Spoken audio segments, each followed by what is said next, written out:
10 अप्रैल 2026 को उत्तर प्रदेश के मथुरा जिले के वृंदावन में केशी घाट पर यमुना नदी में एक स्टीमर पलटने की दुखद घटना घटी, जिसमें पंजाब से आए श्रद्धालुओं की टोली में शामिल 10 लोगों की जान चली गई, जबकि 5 अन्य अभी भी लापता हैं और बचाव कार्य जारी है। इस हादसे ने पूरे देश के लोगों को गहरी पीड़ा पहुंचाई है, क्योंकि वृंदावन जैसे पावन स्थल पर श्रद्धा की यात्रा इतनी भयानक रूप ले लेगी, किसी ने सोचा भी नहीं था।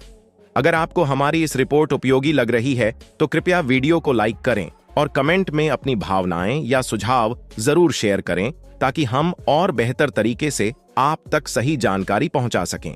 श्रद्धालुओं का यह समूह मुख्य रूप से पंजाब के लुधियाना जिले के जगरांव और आसपास के इलाकों से आया था, जो बैंके बिहारी क्लब के तहत 4 दिन की धार्मिक यात्रा पर निकला था। करीब 120 से 150 श्रद्धालु 2 बसों से बृहस्पतिवार शाम को रवाना हुए थे और शुक्रवार सुबह वृंदावन पहुंचकर केशी घाट पर यमुना नदी के दर्शन करने के लिए 2 मोटर बोट किराए पर लीं। दोपहर करीब 2:30 से 3:30 बजे के बीच जब एक बोट केशी घाट से निकलकर गहरे पानी में पहुंची तो अचानक वह पैंटून पुल की संरचना से टकरा गई। पैंटून पुल यमुना पर बनाया गया था और उसकी मरम्मत का काम चल रहा था, जिसकी वजह से कुछ ड्रम पानी में तैर रहे थे। बोट का संतुलन बिगड़ते ही वह पलट गई और सवार लोग पानी में गिर पड़े। उस वक्त बोट पर 27 से 37 लोग सवार थे, जिनमें महिलाएं, बच्चे और बुजुर्ग भी शामिल थे। घटना के तुरंत बाद घाट पर मौजूद स्थानीय लोगों ने चीख पुकार मचाई और आसपास के नाविकों ने तुरंत बचाव में जुट गए। पानी की धारा तेज होने के बावजूद उन्होंने कई लोगों को निकाला, लेकिन कई श्रद्धालु डूब गए। मथुरा जिला प्रशासन ने तुरंत एसडीआरएफ, एनडीआरएफ की टीमें और डाइवर्स को बुलाया।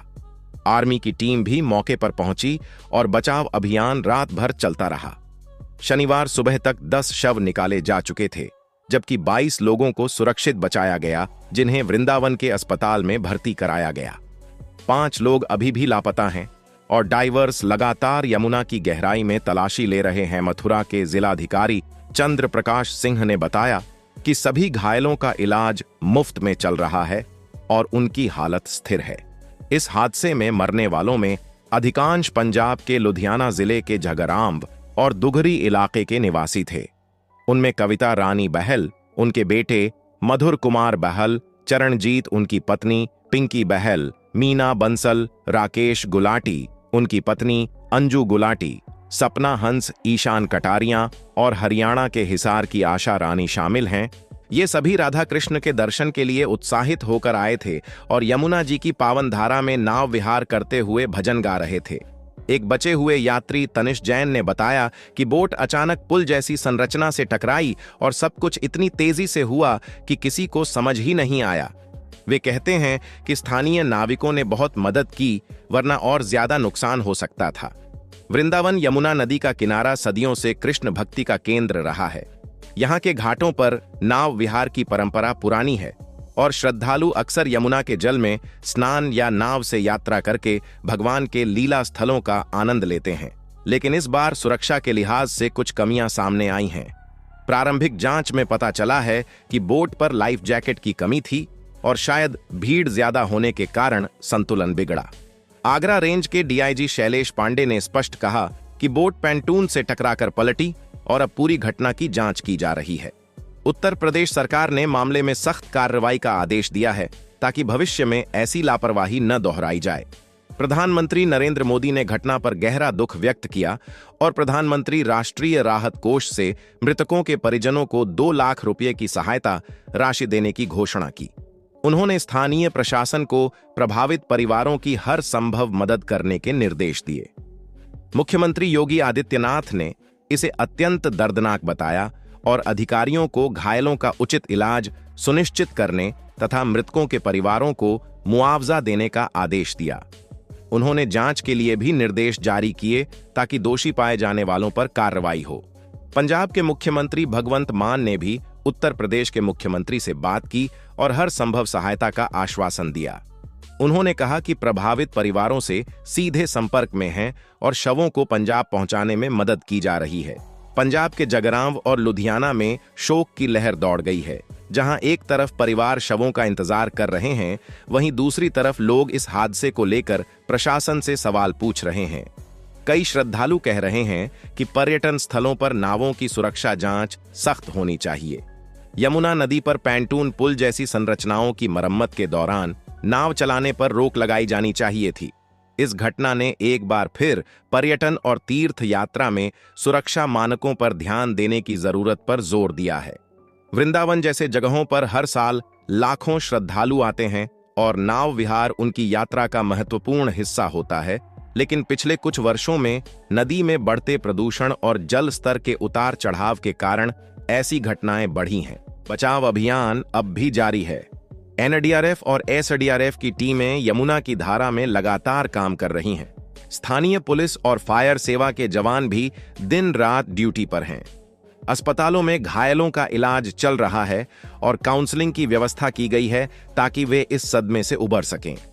प्रशासन ने मृतकों की सूची जारी कर दी है और हेल्पलाइन नंबर शुरू किए हैं ताकि परिजन आसानी से जानकारी ले सकें।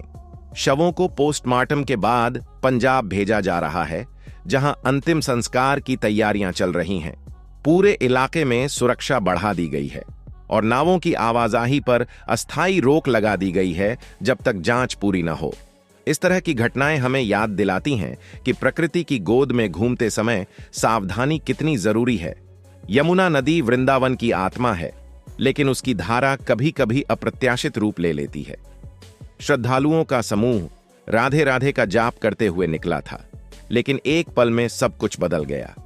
यह घटना न केवल परिवारों के लिए बल्कि पूरे देश के लिए एक सबक है कि तीर्थ स्थलों पर पर्यटन को बढ़ावा देते समय सुरक्षा को प्राथमिकता दी जाए। सरकारें भी अब और सख्त नियम बना रही हैं, जैसे नाव संचालकों को ट्रेनिंग देना, लाइफ जैकेट अनिवार्य करना और भीड़ नियंत्रण के लिए क्षमता सीमा तय करना। अगर आपको हमारी इस रिपोर्ट उपयोगी लग रही है तो कृपया वीडियो को लाइक करें और कमेंट में अपनी राय जरूर शेयर करें। हम आपके सुझावों से और बेहतर बनते हैं। वृंदावन की गलियां और यमुना किनारा सदियों से भक्ति का प्रतीक रहा है। यहाँ कृष्ण की लीला स्थल हैं, जहाँ श्रद्धालु शांति पाने आते हैं। लेकिन इस हादसे ने एक बार फिर याद दिलाया कि मानवीय लापरवाही कितनी बड़ी त्रासदी पैदा कर सकती है। जांच रिपोर्ट आने के बाद अगर कोई दोषी पाया गया तो उस पर सख्त कार्रवाई होनी चाहिए, ताकि भविष्य में कोई परिवार इस तरह का दर्द न झेले। फिलहाल पूरा प्रशासन पीड़ित परिवारों के साथ खड़ा है और मदद के हर संभव प्रयास कर रहा है। श्रद्धालुओं के परिवार अब शवों की प्रतीक्षा में हैं। पंजाब में कई घरों में मातम छाया हुआ है।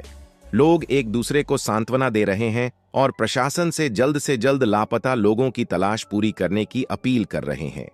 इस घटना ने पूरे देश में चर्चा छेड़ दी है कि नदियों पर पर्यटन को कैसे सुरक्षित बनाया जाए। विशेषज्ञों का कहना है कि मौसम के अनुसार नाव चलाने के नियम सख्त होने चाहिए और पैंटून जैसी अस्थायी संरचनाओं की निगरानी बढ़ाई जाए। जैसे जैसे समय बीत रहा है, वैसे वैसे बचाव कार्य में और तेजी आ रही है, लेकिन लापता लोगों की तलाश अभी भी चुनौती बनी हुई है। यमुना की गहराई और तेज धारा डाइवर्स के लिए मुश्किल पैदा कर रही है। फिर भी टीम हार नहीं मान रही। स्थानीय लोग भी मदद के लिए आगे आए हैं और अपनी नावों से तलाश में शामिल हो रहे हैं। यह सामूहिक प्रयास दर्शाता है कि आपदा के समय समाज कितना एकजुट हो जाता है। इस पूरे प्रकरण में एक बात साफ है कि श्रद्धा की यात्रा में सुरक्षा सबसे ऊपर होनी चाहिए। वृंदावन आने वाले हर यात्री को अब और सतर्क रहना होगा और नाव संचालक भी जिम्मेदारी से काम करेंगे। सरकार की ओर से घोषित मुआवजा और मदद परिवारों के लिए कुछ राहत का काम करेगी, लेकिन खोए हुए अपनों का दर्द कभी पूरा नहीं भर सकता। हम सभी की प्रार्थना है कि लापता लोग सुरक्षित मिल जाएं और पीड़ित परिवारों को शांति मिले। अंत में हम इस घटना पर गहरी संवेदना व्यक्त करते हैं। यमुना नदी की पावन धारा में हुई यह त्रासदी हमें सिखाती है कि जीवन कितना अनमोल है और हर पल सावधानी बरतनी चाहिए। आशा है कि प्रशासन इस जांच को जल्द पूरा करेगा और भविष्य में ऐसी घटनाओं को रोकने के लिए ठोस कदम उठाएगा। श्रद्धालुओं की आत्मा को शांति मिले और उनके परिवारों को इस दुख को सहने की शक्ति मिले, यही कामना है।